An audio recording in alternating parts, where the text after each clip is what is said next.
Hola, hoy te voy a enseñar a cómo funciona Tigo Money Guatemala. Bueno, pues es bastante sencillo para ver cómo funciona Tigo Money en Guatemala.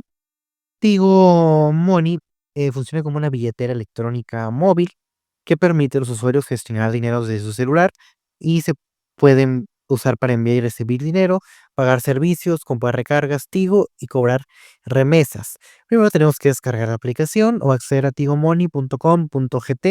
Registra tu cuenta ingresando tus datos personales, teléfono y crea un PIN de seguridad.